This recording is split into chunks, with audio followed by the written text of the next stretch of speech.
मस्ती में जीना है, 4 चिलम गांजा रोज सुबह शाम पीना है। हो मैं तो भोला भोला रटू सुबह शाम कि हमर तोहर जोरे जुमन रहतोगे जान, गाजा और भांग करे भोला जी के दान कि हमर तोहर जोरे जुमन रहतोगे जान, गाजा और भांग कोले भोला जी के दान। सावन का महीना है, मस्ती में जीना है, गाजा और भांग रोज 4 चिलम पीना है। सावन का महीना है, मस्ती में जीना है, 4 चिलम गाजा रोज भजन पीना है। हो मैं तो भोले भोले रटो सुबह शाम, हमर तोहर जोरे जुमन रहतोगे जान, गाजा और भांग कोले भोला जी के दान। हमर तोहर जोरे जुमन रहतोगे जान, गाजा और भांग कोले भोला जी के दान।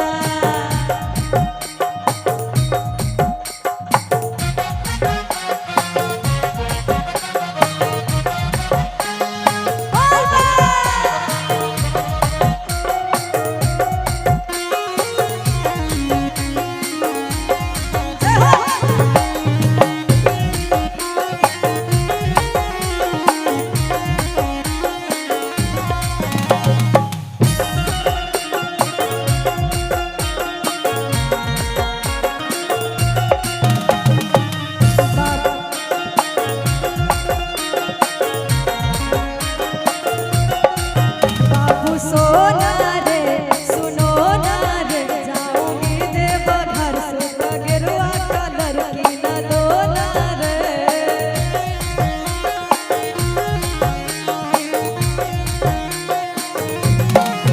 बाबू सोना रे सुनो ना रे, जाऊंगी देवघर सुत गेरुआ कलर की न दोना रे।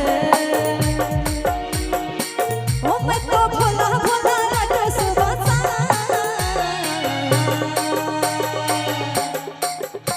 कि हमर तोहर जोरे जुमन रहतोगे जान, गाजा और भांग करे भोला जी के दान। हमर तोहर जोरे जुमन रहतोगे जान, गाजा और भांग करे भोला जी के दान।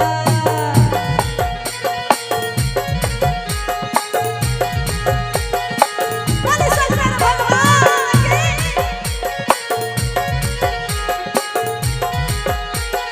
जय जय भोला।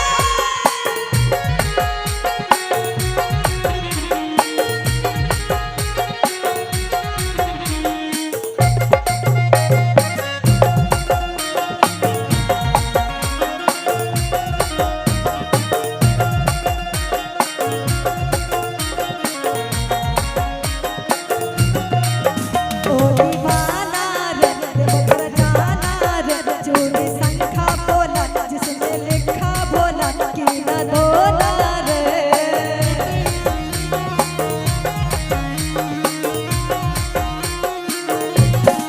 ओ दीवाना रे देवघर जाना रे, चोरी संखा